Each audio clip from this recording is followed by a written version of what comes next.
Assalamualaikum warahmatullahi wabarakatuh. Bismillahirrahmanirrahim. Alhamdulillahirrabbilalamin. Wassalatu wassalamu ala asrafil anbiya'i wal mursalin Sayyidina wa maulana Muhammadin wa ala alihi wa sahbihi ajmain. Amma ba'du. Sahabat YouTube dimanapun Anda berada yang dicintai oleh Allah Subhanahu wa Ta'ala, semoga Anda semua dalam kondisi sehat, dan begitu juga saya di sini selalu sehat. Amin amin ya robbal alamin. Konten kali ini saya akan membawakan yaitu cerita yang bermanfaat, yaitu masalah tentang si Abu Lahab, manusia yang paling jahat di seluruh kota Mekah. Si Abu Lahab ini adalah pamannya Rasul Sallallahu Alaihi Wasallam.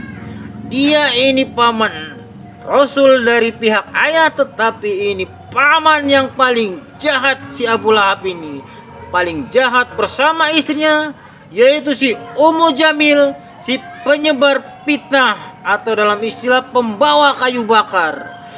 Telah dituangkan di dalam Al-Quran. Bismillahirrahmanirrahim. Tabat yada habila habi watab ma'agna anhu maluhu wa makasab sayasla narong datal habbi wa mratu hammalatal hatab biji dia hablu mim masad. Jadi di sini Abu Lahab ini dia dikatakan orang yang paling jahat di kota Mekah itu karena dia menghalang-halangi dakwahnya Rasul, ya. Jadi Rasul ketika itu dia berdakwah mensiarkan agama Islam, dia selalu dihalangi, selalu dirintangi oleh si Abu Lahab ini, si pamannya yang jahat bersama istrinya si Ummu Jamil. Kemudian Allah pun melihatnya hal ini, kejadian ini, oleh Allah dibalasnya si Abu Lahab, kejahatan si Abu Lahab ini dengan diberikannya suatu penyakit kusta kepada si Abu Lahab, sehingga dia membusuk sebadan wujudnya hitam dan bau busuk menyengat, karena dia selalu menghalangi Rasul berdakwah agama Islam. Kemanapun ada Rasul, di situ ada Abu Lahab. Abu Lahab selalu menaburkan duri di jalanan ketika Rasul berjalan bersama istrinya. Selalu dia merintangi dengan duri-duri agar dia kaki Rasul tertusuk oleh duri dan melukai kakinya. Akhirnya apa? Di sini Allah pun tidak tinggal diam, karena dia tahu perbuatan yang jahat akan dibalas pula oleh kejahatan. Maka dari itu si Abu Lahab menderita penyakit kusta, dan dia tidak main-main, ya. Penyakit kusta ini karena datangnya dari Allah tidak bisa disembuhkan. Azab di dunia saja sudah terasa oleh si Abu Lahab, bagaimana kelak dia nanti di akhirat. Sehingga Abu Lahab mati dalam kesendiriannya. Tidak ada yang mendekat, keluarga sanak saudara, anaknya sendiri pun tidak mau memegang karena takut menular oleh penyakit kusta itu. Jadi jangan main-main, ya. Orang yang jahat ini seperti Abu Lahab akan langsung dibalas azab di dunia itu kontan seketika juga oleh Allah. Ini jadi pelajaran buat kita semua, masalah si Abu Lahab ini, ya. Jadi konten ini memberitahu, ya, menasihati kepada pelaku-pelaku kejahatan agar sadar sesadar-sadar dan insaf seinsaf-insafnya sekalian mumpung kalian masih hidup. Jangan seperti Abu Lahab mati dalam kekafiran. Setelah si Abu Lahab ini sakit tidak bisa diobatin oleh apapun juga, sehingga harta bendanya itu habis, ya, habis tidak berguna. untuk mengobati penyakitnya tadi. Tidak sembuh, malah dia mati. Akhirnya apa? Sekarang sampai enggak, sekarang ini zaman ini udah berapa juta tahun ya, berapa ribu tahun, berapa juta tahun, masih bau busuk. Kuburan si Abu Lahab ini menimbulkan bau busuk, badannya bau busuk,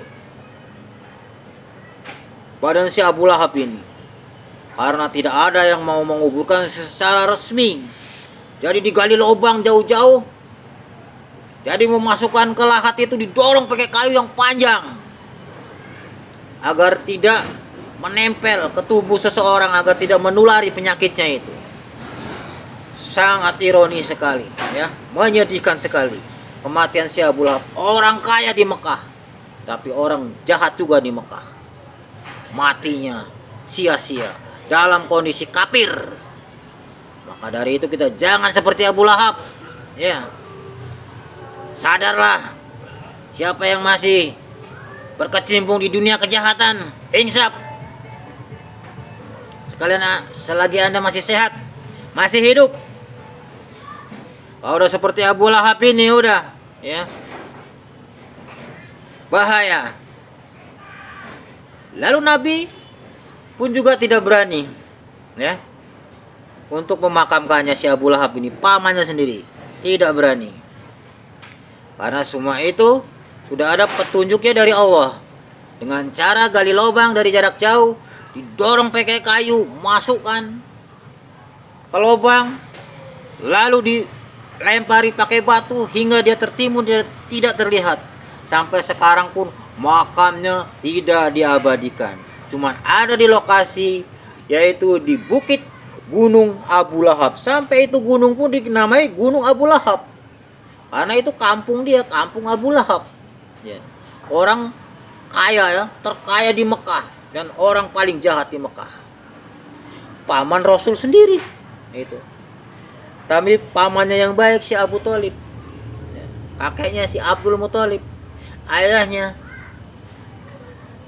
si Abdullah, ibunya Siti Aminah, orang baik, keluarga baik-baik, keturunan baik. Cuman yang satu ini, si Abu Lahab bersama CS-nya si Abu Jahal, tuh, orang penghalang ya dakwah Rasul, selalu dihalangi. Kalau Rasul sedang dakwah, dia selalu mengompori umat Islam agar dia tidak percaya apa yang disampaikan oleh Rasul. Ada paman begitu, emang jahat kelewat jahat. Dia orang kafir, emang tidak setuju masuknya agama Islam di Mekah. Rasul menyebarkan agama Islam, tidak setuju dia. Padahal di saat waktu itu si Abu Lahab dia senang atas kelahiran Rasul ya. Dia hari Senin itu, wah senang dia lahir katanya ya, ponakanku lelaki tampan. Setelah besar dewasa ya, tahu kalau itu dia Rasul menyebarkan agama Islam, dia benci setengah mati, hingga dia mati dalam kondisi siksaan setiap hari, disiksa ya. Sudah kuburannya bau busuk menyengat, kita mendekat saja, jarak antara 50 meter saja sudah bau busuk kuburan Abu Lahab itu ya. Emang di sana tidak diabadikan di Mekah, tapi lokasinya itu ada lokasi kuburan itu, cuman hanya mungkin ditandai dengan suatu batu, gundukan batu. Nah, di situ sudah bau menyengat, bau busuk ya. Itulah kuburan Abu Lahab, karena sudah ditandai dengan bau busuk itu. Gitu. Jadi tidak seperti makam-makam orang, tokoh-tokoh yang baik yang lainnya gitu ya. Ya diabadikan, ya dibikin suatu tempat yang bagus-bagus, indah makam. Abu Lahab ini tidak, ya. Dibiarkan begitu ya, menghilang begitu saja.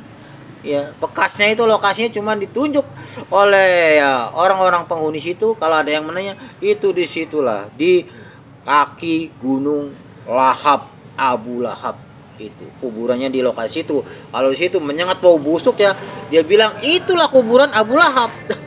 Jadi tiap hari itu sampai saat ini si Abu Lahab ini yang kuburannya bau busuk ini ya disiksa terus ya, nah, siksa terus ya. oleh malaikat Malik.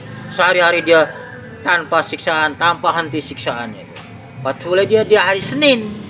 Hari Senin apa? Karena hari Senin itu dia pernah merasakan gembira atas lahirnya Rasul. Ya, Rasulullah itu lahirnya hari Senin. Waktu itu si Abu Lahab ikut bersenang, bergembira ya. Kemudian si Abu Lahab itulah dihentikanlah siksaannya di neraka itu pada hari Senin gitu ya. Karena dia pernah bergembira atas lahirnya Rasulullah SAW. Oke, sekian dulu dari saya, Edi Jaya. Assalamualaikum warahmatullahi wabarakatuh.